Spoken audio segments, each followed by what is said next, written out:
వేల మందిని ప్రొఫెషనల్స్ గా మార్చిన ఇనోమాటిక్స్ తో మీరు కూడా మీ డ్రీమ్ కెరియర్ ని ఇప్పుడే స్టార్ట్ చేయండి.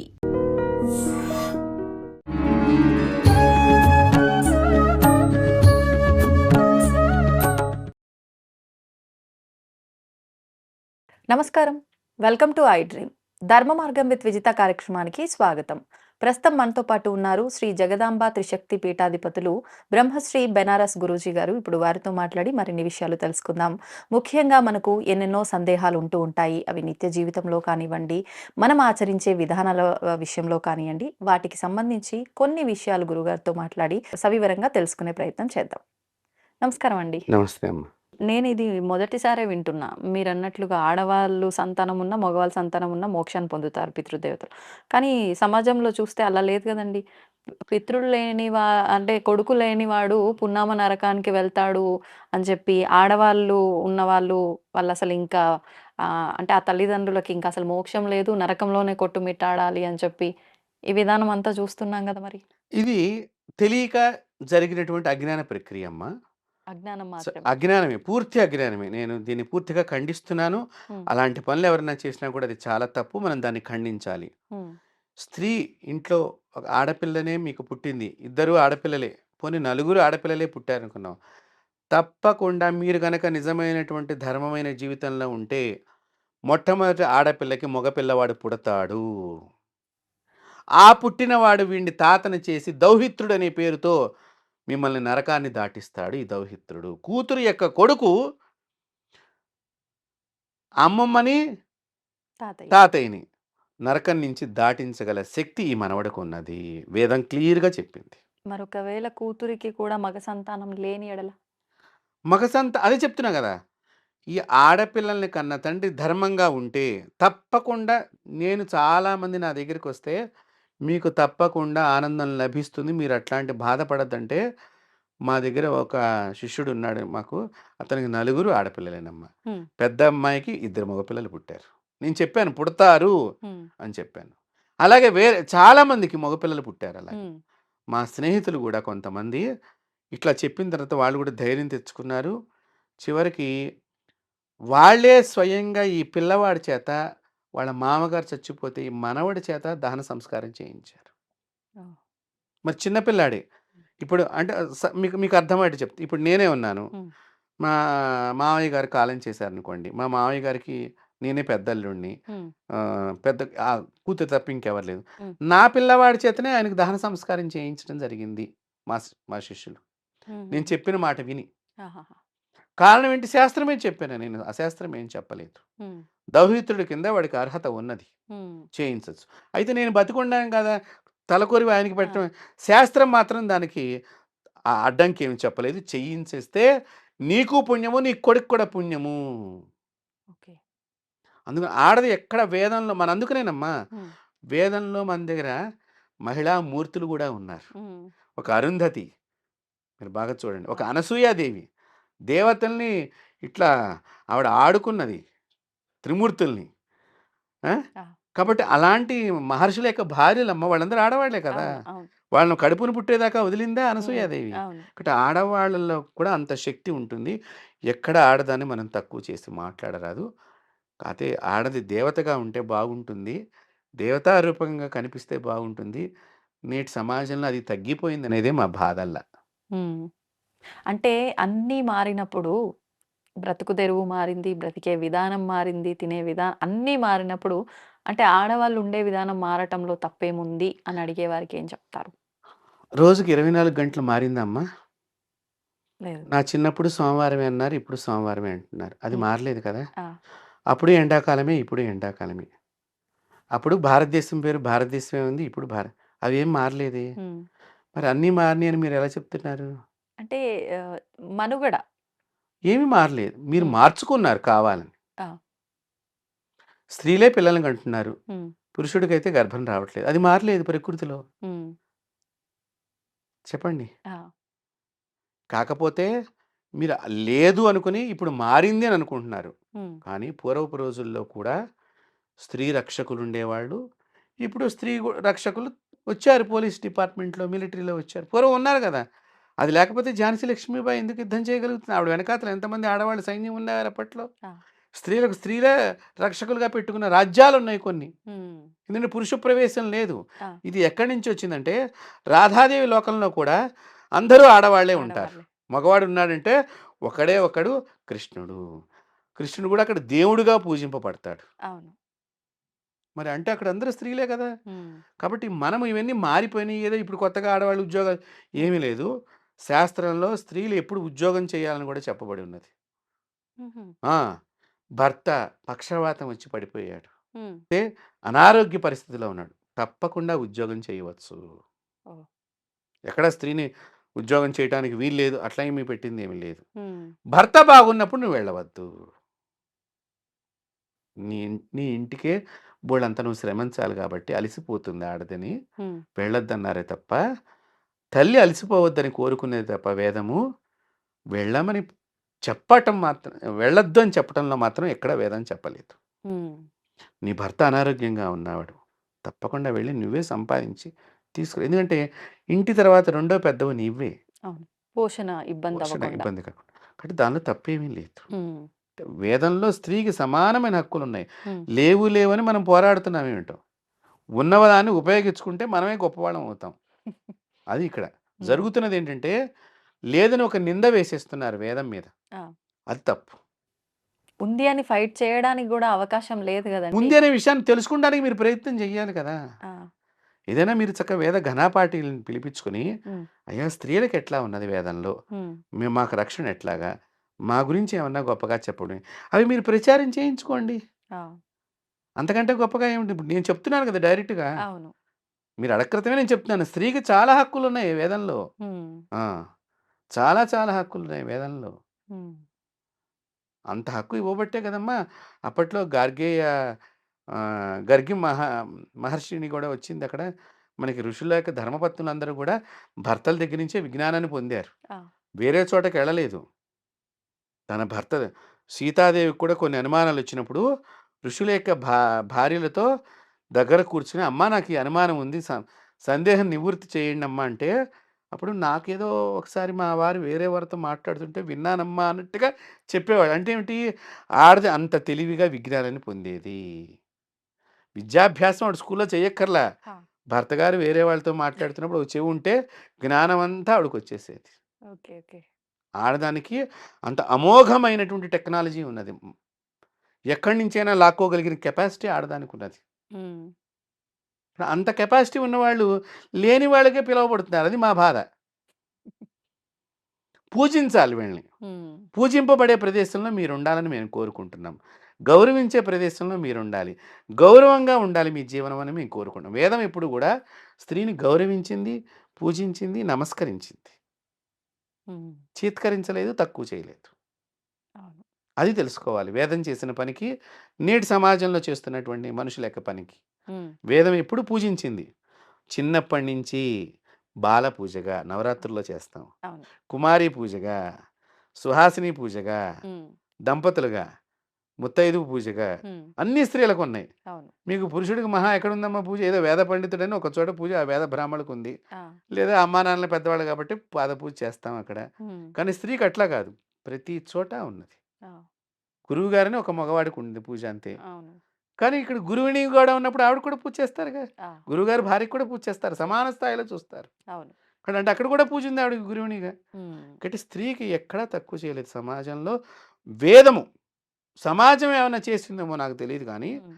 వేదం ఎప్పుడూ స్త్రీలని చాలా గొప్ప స్థానంలో ఉంచింది. దాన్ని వారు తెలుసుకుంటే గనక వేదం యొక్క గొప్పతనం వాళ్ళకి అర్థమవుతుంది. తెలుసుకోలేకపోవడానికి ఆ తప్పు ఎక్కడ జరుగుతుందంటారు? తెలుసుకోవాలని జిజ్ఞాస మనలో లేకపోవటం కూడా ఒకటి అయ్యుండొచ్చు. హ్మ్. ఓటి పెడితే చెప్తే చెప్తారో చెప్పరో. హ్మ్. ఇది మనకు సంబంధించింది కాదు కదా అని ఒకటి. హ్మ్. ఏమో మళ్ళీ దానికి చాలా నియమాలు చెప్తే అయన్నీ పాటించాలేమో. హ్మ్. ముందర ఇదొక భయం ఉంటుంది. నియమాలు చెప్తే పాటించాలి కదా! అవును. ఇప్పుడు తెలుసుకున్న తర్వాత ఇప్పుడు మీరు చూడండి మీకేదో వ్యాధి ఉందనుకుందాం. ఆ! డాక్టర్ గారు ఈ సమయంలోనే ఈ బిళ్ళ వేసుకోవాలి అని అంటాడు. అవును. ఇప్పుడు ఆ బిళ్ళ వేసుకోవాలని నువ్వు డాక్టర్ దగ్గరికి వెళ్ళకుండా రోగాన్ని పెంచుకుంటావా? హ్మ్. బిళ్ళ వేసుకుంటే మనకు రోగం తగ్గి మళ్ళీ మంచి ఆరోగ్యంగా ఉంటానని అవును. కాబట్టి ఇక్కడ వెళ్ళిన తర్వాత అమ్మ మేము పాటించాలని కూడా చెప్తాం కదా! అవును. ఇప్పుడు ఈ పాటించాలనే దగ్గరే సమస్య. అంతే. పాటిం పాటిస్తే మీకు ఉపయోగమే కదా! హ్మ్. కాబట్టి అక్కడనే సమస్య ఉన్నది ఎక్కువగా. పాటించాల్సొస్తే ఇప్పుడు రూల్స్ అన్నీ చెప్తారు. హ్మ్. ఆ రూల్స్ అన్నీ ఇట్లాగే ఉండాలి. ఇప్పుడు మనం ఏదో ఇప్పుడు మీరు ఇందాక మొదట్లోనే చెప్పారు. సమాజంలో చాలా మార్పులొచ్చినాయి కదా! అవును. అవి ఆస్వాదన చేయాలన్నా, కొంచెం నేను ఈరోజు ఇలా ఉందామనుకుంటున్నాను అని మీరన్నారు ఇందాక. హ్మ్. హ్మ్. కాబట్టి అలా ఉండటానికి వేదం ఒప్పుకోదు. హ్మ్. రూల్స్ ఎవరికి ఎలా ఉన్నాయో అవి పాటిస్తూ ఉంటే నువ్వు వేద ధర్మాన్ని ఆచరించిన దానివవుతావు. హ్మ్. ఆచరించు, ఆచరించకపో. మేమే మనము. అవును. కానీ తర్వాత సమస్య వచ్చినప్పుడు ఆ బాధను మనమే అనుభవిస్తాం. హ్మ్. కాబట్టి సమస్య రాకుండా ఉండాలంటే ఏంటి? రాత్రి 7 గంటలకల్లా పూర్వకాలంలో నిద్రపోయేవాళ్ళు. మన దగ్గర ఇప్పుడున్నది. దుప్పటి ముసుగెట్టి ఉంటాడు. పిల్లాడు లోపల ఇలా చూస్తూ ఉంటాడు. కళ్ళ జబ్బులు చిన్నప్పుడే కళ్ళజోడు. అందరికీ తెలుసు. అవును. కానీ ఎందుకు మనం దాని నుంచి తెలిసి కూడా మనం మానలేకపోతున్నాం?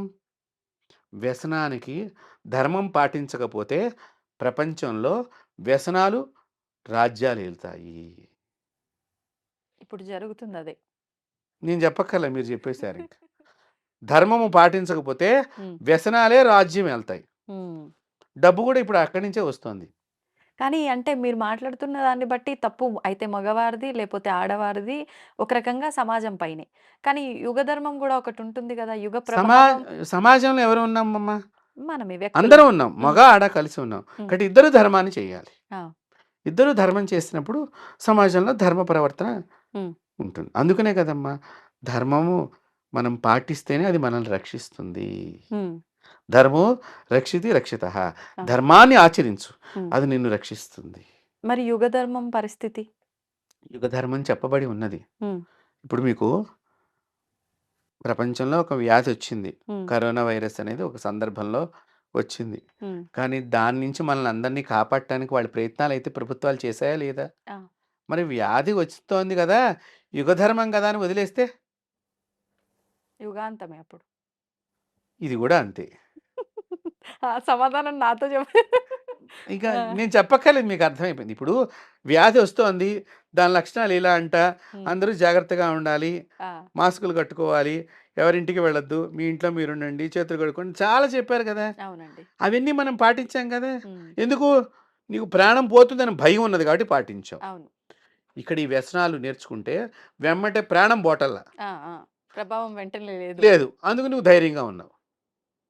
అవును. కానీ ఈ ధైర్యము నిన్ను ఎప్పటికీ ఉంచదు. ఉంచదు. 1, 2 రోజుల తర్వాత నీలో రకరకాలైనటువంటి రాక్షస ప్రవృత్తి వేషాలన్నీ బయటికి వస్తాయి. ఆలోచనలుగా హ్మ్. కొంతమంది ఇంకా ఇంకొంచెం మూర్ఖత్వంగా గూడా ఉంటారు. అంటే ఆరోగ్యంగా పాటించిన వాళ్ళైనా పోక తప్పదు, పాటించని వాడైనా పోక తప్పదు. ఉన్న ఈ 4 రోజుల జీవితాన్ని నాకు నచ్చినట్టుగా నేను లీడ్ చేయకుండా పోతే, నా ఆత్మ మాత్రం శాంతిస్తుందా అప్పుడు? ఇలా మూర్ఖంగా గూడా మాట్లాడతారు. మీరు వినే ఉంటారు. చాలా మంచి ఆలోచనే. హ్మ్. నా నా జీవితం. నీ జీవితం నీతో వెళ్ళిపోతే పర్వాలేదు. హ్మ్. నువ్వు కట్టుకున్న ఇల్లాలు ఏడుస్తోంది. నువ్వు కన్న పిల్లలు ఏడుస్తున్నారు నీ అవును. మూలకంగా.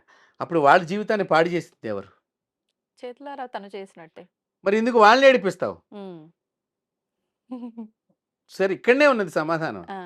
మనము చాలా టాలెంట్ మన దగ్గరుంది అనుకుని మనం అడుగుతామమ్మా. అడుగుతాం. కానీ అక్కడనే అజ్ఞానం ఉంటుంది. హ్మ్. ఇప్పటి వాళ్ళ దగ్గర ఉండే అవును. అవును. పూర్వీకులు అలా కాదు. ఆ! వాళ్ళు బోధన చేస్తున్నప్పుడు జాగ్రత్తగా విని, వాళ్ళకేదన్నా సందేహం వచ్చినప్పుడు హ్మ్. అది అర్థం చేసుకుంటంలో లోపమై ఉండవచ్చు. హ్మ్. దాన్ని గురువుగారు ఇట్లా మాకిది అర్థం కాలేదని చక్కగా చెప్పరా? అవును. అంటే ఒక ఈక్వేషన్స్ ద్వారా, ఎగ్జాంపుల్స్ ద్వారా ఎక్స్‌ప్లెయిన్ చేసేవారు. హ్మ్. అప్పుడు చక్కగా పాఠం అర్థమయ్యేది. అప్పటి కాలం వాళ్ళు అందుకనే వాళ్ళు 13 కన్నా ఆరోగ్యంగానే ఉన్నారు. మీరు ఒక్కళ్ళని కంటానికి 100 బిళ్ళలేసుకుంటున్నారు. మరి మీరు ఇప్పుడు అన్నీ ఉన్నాయి గదమ్మా! హ్మ్. టెక్నాలజీ ఉంది. మిషనరీ ఉంది. సుఖాలన్నీ లభిస్తున్నాయి. కానీ ఒక్కడిని కంటానికి మందు బిళ్ళలు వాడుతున్నారమ్మా. కాబట్టి మన అజ్ఞానం ఎక్కడుంది? మనం ఏదో గొప్పగా అనుకునే దానిలోనే ఉంది. కానీ గొప్పగా ఏది ఉండదు. హ్మ్. గొప్పగా నువ్వు తయారు చేసుకోవాలి నీ జీవితాన్ని. అంటే మన చేతుల్లోనే ఉంది. నీకన్నీ ఇచ్చారమ్మా. ప్రకృతి అంతా నీకిచ్చింది వరప్రదాయంలాగా నీకది వరప్రసాదాలనిచ్చింది. హ్మ్. చెట్లని ప్రేమించమన్నాం. అవును. వేదంలో చెప్పింది. చెట్టుని పూజించడమే ప్రేమించడం అంటే. అవును. పక్షుల్ని, వివిధ రకాలైనటువంటి జంతువుల్ని హ్మ్. పూజించాం. అవును. మరి దాన్ని పూజించడం ద్వారానే మరి పూర్వకాలంలో మీరు బాగా గమనించారో లేదో, హ్మ్. రైతులు వ్యవసాయం చేస్తూ ఉండేవాళ్ళు. అప్పట్లో కరెంట్ లైట్లు లేవు, ఈ టార్చెస్ లేవు. అవును. మరి అప్పట్లో పాము కాట్లకి ఎంతమంది గురయ్యేవాళ్ళమ్మా? చాలా ఎక్కువ సంఖ్యలో కానీ బతికేవాళ్ళు కదా! వాళ్ళు కూడా అప్పుడు కూడా. బతికేవాళ్ళు. అవును. పల్లెటూళ్ళలో మీరు విన్నారు కదా! అవును. ఎవరో పాము మంత్రగాడట. ఆ! మరి ఆ మంత్రం వేయిస్తే వీడు బతకటం ఎట్లా జరిగింది చెప్పండి? హ్మ్. పాముల నరసయ్య గారనేమో మహానుభావుడు. ఆయన రాష్ట్రపతి వారి దగ్గర నుంచి కూడా గౌరవాన్ని పొందినటువంటి వ్యక్తి. పాముల నరసయ్య గారని చెప్పంటే, హ్మ్. గూడూరు రైల్వే స్టేషన్ మాస్టర్‌గా పనిచేశారు. ఆహాహా! పాము కరిచినందుకు ఆయనకి ఫోను చేస్తే హ్మ్. చాలు. ఫోనులోనే. ఫోనులోనే. ఆహా! ఆయన గురించి అచ్చంగా ఒక ఫోను నంబర్‌ని ఆయన ట్రాన్స్‌ఫర్ చేయకుండా ఆ! మన నెల్లూరు ప్రాంతంలో గూడూరు రైల్వే స్టేషన్‌లో ఆ ఫోను నంబర్ పెట్టి అది ప్రచారం చేశారు. పాము కరిస్తే ఈయనకి చెప్పండి అని. ఓహ్! కానీ పగలు రాత్రి అక్కడే ఉండేవాడు. ఎవరికి ఫోను చేస్తారో అన్నట్టుగా. అవును. అంతటి శక్తి కలిగినటువంటి వ్యక్తులు అప్పట్లో ఉన్నారు. ఉన్నారు. అంటే వారు నా మాకు తెలిసినటువంటి దాన్ని బట్టి ఆయనకి పాము కరిస్తే హ్మ్. ఒంటి మీద ఏ చొక్కా ఉంటే చించేసుకునేవాడాయన. ఎందుకనండి? అవతల వాడు రక్షింపబడటానికి మంత్రం చదివి. ఏంటి దానికి దీనికి వారు వారి గురువులిచ్చిన ఉపాసన, హుహుహు. వారి గురువులు చెప్పిన దానిలో విధానం. ఉండేటువంటి టెక్నాలజీ, ఓహ్! ఆ విద్యను నేర్చుకున్నప్పుడే కదా నాకైనా తెలుస్తుంది. అంతే. అంతే. లేతే తెలీదు కదమ్మా! అవును.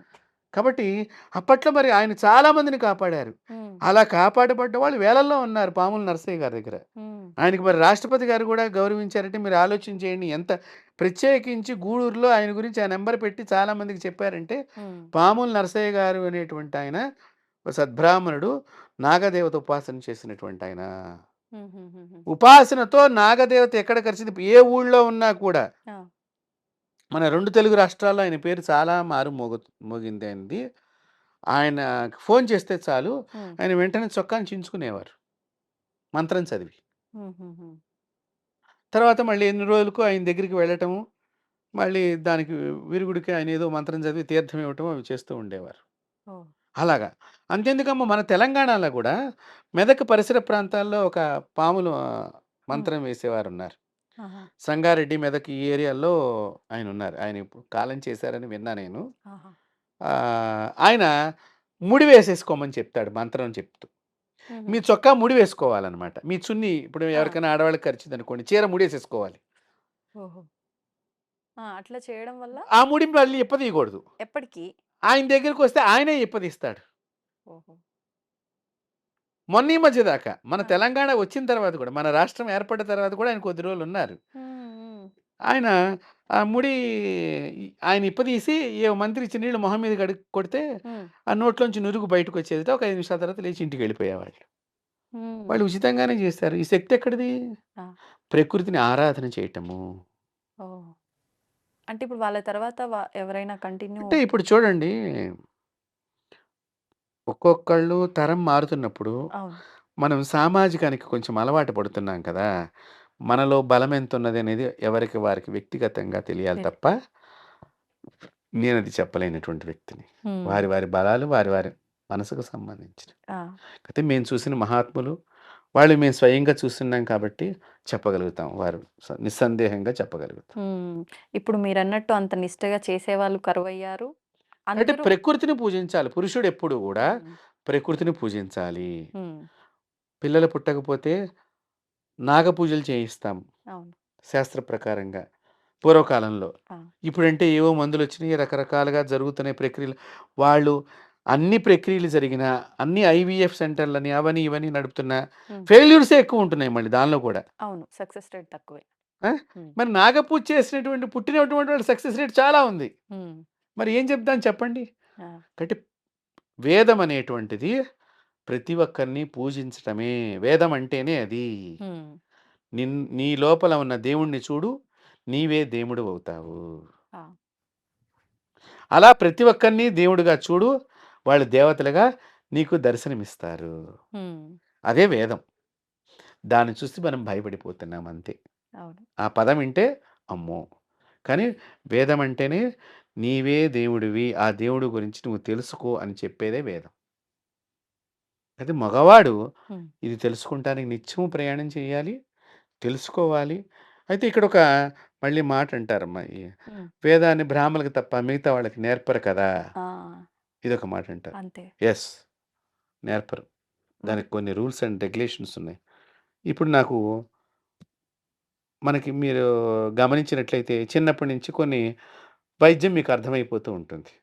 తలనొప్పొచ్చింది. సారిడాన్ ఏసుకో. ఏదో ఒకటి మనం మందులు మనకు అలవాటవుతూ ఉంటాయి. ఎవరికైనా తలనొప్పొస్తే ఆ టాబ్లెట్ ఏసుకొని చేద్దాం. నేను డాక్టర్‌నా? కాదు. మరి అనుభవం. నీకది వచ్చినప్పుడు ఇబ్బంది నువ్వు కాబట్టి ఆచరించావు. మరి నేను డాక్టర్‌నని చెప్పి ఎళ్ళేసి హాస్పిటల్‌లో వైద్యం చేస్తే ప్రభుత్వం ఒప్పుకుంటుందా? నీవు చేయించుకుంటావా? ఆహా! తగ్గింది కదా నా వలన ఒకసారి నీకు. మరి చేయించుకుంటావా? వేదము కూడా హ్మ్. దానికి కొన్ని నియమావళి ఉన్నది. హ్మ్.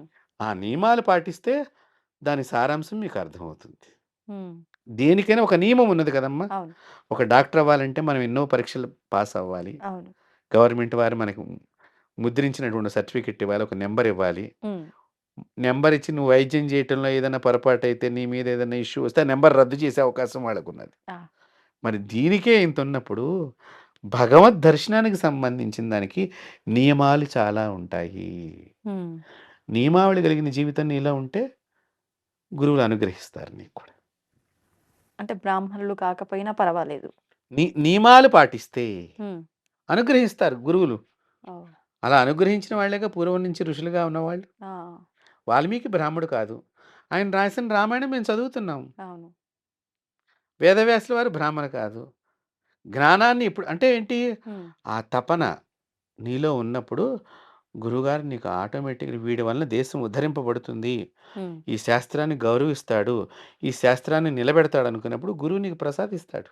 హ్మ్. దేవుడే చెప్తాడమ్మా వచ్చి వీడికి ఇవ్వరా అని. ఓహ్!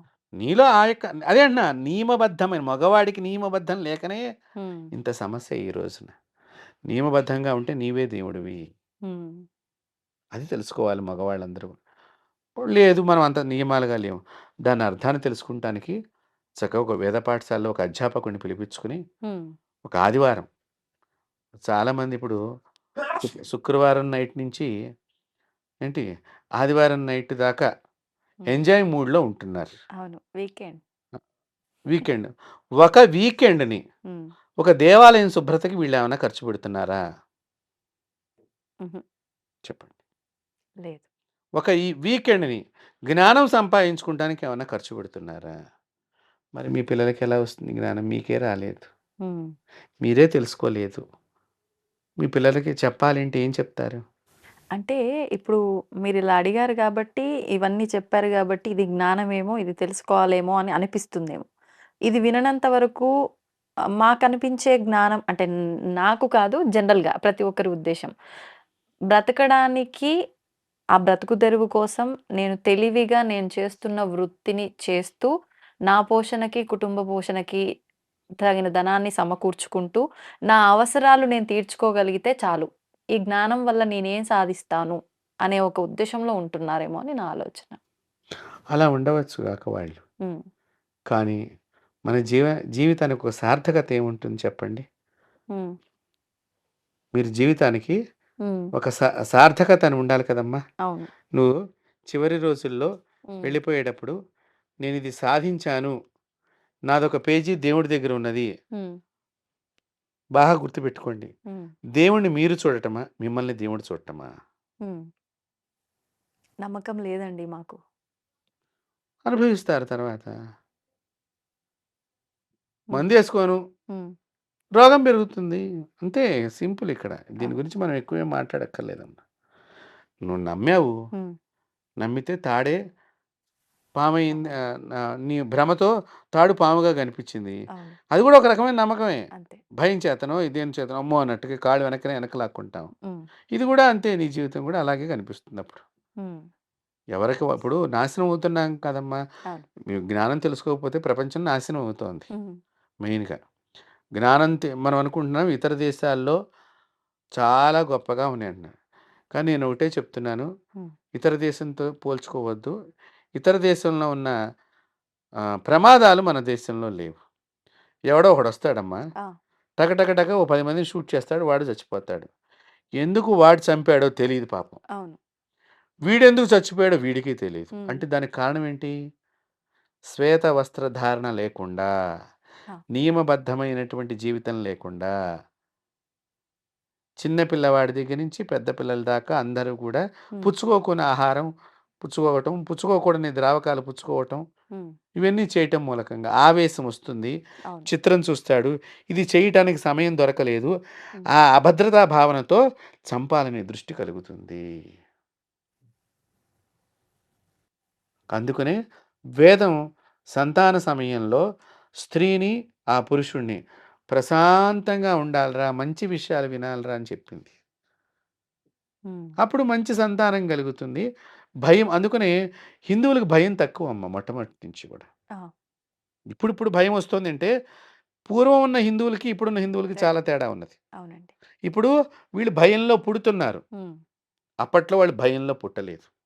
అంటే అప్పట్లో వాళ్ళు వేద ఆచారాన్ని పాటించారు. ఆ! ఇప్పుడు వాళ్ళు వేద ఆచారాన్ని వదిలివేసుకొని ఉన్నారు. హ్మ్. కాబట్టి ఇప్పుడు భయం కలుగుతుంది. అవును. అందుకని ఈ భయానికి ఎంత డబ్బు అయినా పర్వాలేదు ఖర్చు చేస్తాము. మాకు తక్షణం ఈ భయం ఉపశమనం. ఉపశమనం కావాలని లక్షలు ఖర్చు పెడుతున్నారు.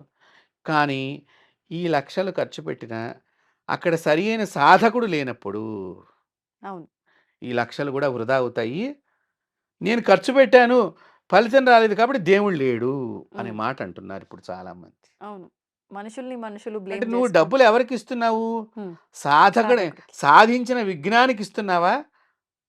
లేదా? అది కూడా తెలుసుకోవాలి. అవును. అంతే కదా! అంతే అండి. నువ్వు ఇప్పుడు పూర్వం ఆర్ఎంపీ డాక్టర్ గారే ఊళ్ళో ఉండేవాళ్ళు. ఆ! మా చిన్నతనాల్లో. ఆ! ఏ వైద్యం వచ్చినా కూడా ఆయన ఏదో ఇంజెక్షన్ ఇచ్చేవాడు తగ్గిపోయేది. అంతే. ఇప్పుడు చిటికెన వేలుకి ఒక డాక్టరు, అవును. బొటన వేలుకి ఒక డాక్టరు. అలా రకరకాల కోర్సులొచ్చినాయి. హ్మ్.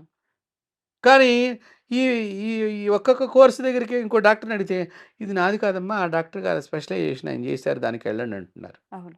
అంటే ఏమిటి? ఇక దానికి నాకు వద్దని అనుకుంటున్నావు. హ్మ్. అక్కడ నువ్వు తెలుసుకోవాల్సినటువంటి ఆ విజ్ఞానం పూర్వం ఉండేది. పూర్వం నుంచి ఉన్నది. హ్మ్. ఒక విజ్ఞానం సంపాదించుకున్నామంటే దానికి కొన్ని పక్కన కాజెస్ అన్నీ, రూట్స్ హ్మ్. అన్నీ మనకు తెలుస్తాయి. అవును. తెలిసినా కూడా మనం చెప్పట్ల. మనకి డబ్బు రాదు. హ్మ్. ఇదే కారణం. నాకేంటి? అదే డబ్బు రాదు దానికి ఫైనల్ ఆన్సర్. అంతే. చెప్పం. హ్మ్. కాబట్టి ఇక్కడ ఆ ధనంతో పోలుస్తున్నాం. హ్మ్. మన విద్వత్తుని. అవును. మీ ప్రాణం కాపాడటానికంటే కూడా ఆ పెట్టిన టేబుల్ మీద పెట్టిన కట్టవంక నా మనసుంటుంది. హ్మ్. హ్మ్. నిజం. అట్లాంటప్పుడు ఫలించదు. హ్మ్. ఎప్పుడూ కూడా ఈ వ్యాపారం కాదు. వేదం వ్యాపారం కాదు. బా అందుకని పూర్వీకులు ఎప్పుడు కూడా మా వేద పాఠశాలలో కూడా హ్మ్. ఒక్క రూపాయి తీసుకోరమ్మా. పిల్లలకి ఉచితంగా నేర్పుతారు. ఉచితంగా భోజనం పెడతారు. హ్మ్. అన్ని వేద పాఠశాలలు. ఆ! వాళ్ళు ఎన్ని సంవత్సరాలు చదువుకుంటారో అన్ని సంవత్సరాలు అక్కడ ఉండేటువంటి వేద పాఠశాల నడిపేటువంటి ఎవరైతే ఉన్నారో అధ్యాపకులు, హ్మ్. వారి శ్రీమతే స్వయంగా వంట చేసి 50 మంది పిల్లలున్నా కూడా వంట చేసి పెడుతుంది. ఒక్క ఆవిడ 50 మందికి వంట చేసి ఇప్పటికి. ఇప్పటికీ కూడా కొన్ని చోట్ల జరుగుతోంది. హ్మ్. కొన్ని చోట్ల మరీ ఎక్కువైపోయినప్పుడు ఆవిడ కూడా అవును. చేయలేనప్పుడు ఒక వంట మనిషిని పెట్టుకొని చేసి కానీ ఇప్పటికీ ఫ్రీ ఫుడ్, హుహు. ఫ్రీ ఎడ్యుకేషన్ ఒక్కటే నడుస్తోంది. వేద పాఠశాలలో నడుస్తుంది. ఓహ్! మరి అమ్ముకోలేదుగా విద్వత్తుని. అవును. కాబట్టి అది రక్షిస్తోంది. హ్మ్. అది రక్షిస్తుంది. దాన్ని మీరు గూడా ఆ మాదిరిగా గౌరవించినప్పుడు హ్మ్. మిమ్మల్ని తప్పకుండా వేదం రక్షిస్తుంది. అంటే డబ్బుని నువ్వు ఆధారంగా చేసుకుంటేనే బతుకుతా అనే ఆలోచన నుంచి ధర్మాన్ని నేను రక్షిస్తే అన్నీ నాకు ఆటోమేటిక్‌గా అయిపోతాయి అనే భావనలో వెళ్ళాలంటారా? ఇప్పుడు డబ్బు కావాలి. హ్మ్. నేటి సమాజంలో కొంత వ్యక్తిగతంగా మనకి కొన్నిటికి కొన్ని చోట్ల డబ్బు అనేటువంటిది అవసరం అవుతుంది. హ్మ్. మనకెంత వరకు కావాలో అంతవరకు మనం సంపాదించుకుంటంలో తప్పు లేదు. ఆ! అతిగా సంపాదించటం మూలకంగా ఏం జరిగింది నేటి సమాజంలో వాళ్ళకి? మీరు చెప్పండి. ఒక్కటి చెప్పండి. హ్మ్. మీ ఇంట్లో కోట్లున్నాయి. హ్మ్. మీ పిల్లలు ఏం చేస్తున్నారమ్మా? నువ్వు జల్సాలు. సంపాదించావు గదా! మేము ఎంజాయ్ చేస్తాం అంటున్నారు. ఎంజాయ్ ఏం చేస్తున్నారు? హ్మ్. పోనీ నీవు సంపాదించిన మీ తాతకి అంటే నిన్ను కన్న తండ్రికి హ్మ్. పేరు తెచ్చే పని చేస్తున్నారా? అర్ధాంతరంగా చచ్చిపోతున్నారు. ఆ! వాళ్ళని చూసి నువ్వు లబో దిబో అని ఏడుస్తున్నావు. మరి నీ సంపాదనలో ధర్మం ఎక్కడున్నది? హ్మ్. నీ సంపాదనలో ఆనందం ఎక్కడున్నది? నీ సంపాదనలో నీ వంశం యొక్క కీర్తి ఎక్కడ కనిపిస్తోంది? హ్మ్. అది తెలుసుకోవాలి. మంచివాళ్ళే. చాలా మంచి వాళ్ళున్నారు చాలామంది. కానీ వాళ్ళకి అర్థం కావట్లే. అవును. ఎవరిని అప్రోచ్ అవ్వాలి? ఏ విధంగా తెలుసుకోవాలి? హ్మ్. ఏ విధంగా చేయాలి? ఇంకా మన భారతదేశంలో ఇంకా మంచిగా ఆలోచన చేసేటువంటి ప్రజలు చాలామందున్నారు. హ్మ్. ఇప్పుడు ఇందాక మీరన్నట్టుగా అందరికీ తెలియటం లేదండి. అవును. అందుకనే దీని మీద అనురక్తి కలగట్లేదని మీరు ఇందాకన్నారు.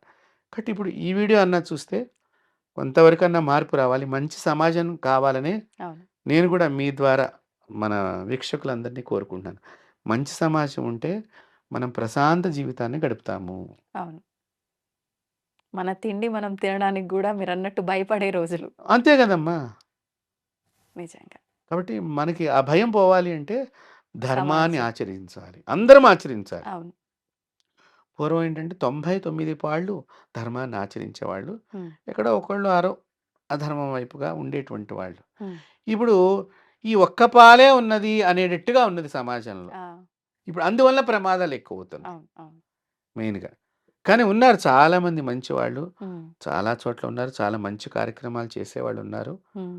వాళ్ళందరూ చేయబట్టే ఇంకా మనం బాగున్నాం. హ్మ్. నేను రోజు అనుకుంటాను. నేను ఇవాళ బాగున్నానంటే ఈ దేశంలో పుణ్యాత్ములు ఉన్నారింకా. వాళ్ళ బలం చేత నేను బాగున్నాను హ్మ్. అని నేను రోజు దండం పెట్టుకుంటాను. అంతే. కాబట్టి పుణ్యం వృద్ధి కావాలి అంటే హ్మ్. మంచి పుణ్యం మీన్స్ అంటే మంచి వృద్ధి కావాలి అంటే హ్మ్. మనం మంచి విషయాలు ఆలోచన చేయాలి. మంచి వాళ్ళతో స్నేహం చేయాలి. ఆ! మంచిని బోధించాలి. మంచిని చెప్పే చోట వినాలి. హ్మ్. దాన్ని ప్రచారం చేయాలి. దాన్ని వైరల్ చేయాలి. మంచిని వైరల్ చేయాలి. అంతే. అంతే. అప్పుడేమవుతుంది అందరూ కూడా కొంచెం మంచిగా అవును. అభివృద్ధి చెందేటువంటి వాళ్ళం అవుతాం. వాస్తవం అండి. చాలా మంచి విషయాలు. చాలా చక్కగా వివరించారు. నిజంగా అంటే మీరన్నట్లు ఎవరో ఒక్కరిలో అయినా కనీసం మార్పు రావటానికి ఒక ఆధారం ఈ వీడియో అని చెప్పొచ్చు. అంత అవును. మంచి విషయాలను వివరించినందుకు ధన్యవాదాలు. అమ్మవారి ఆశీస్సులు.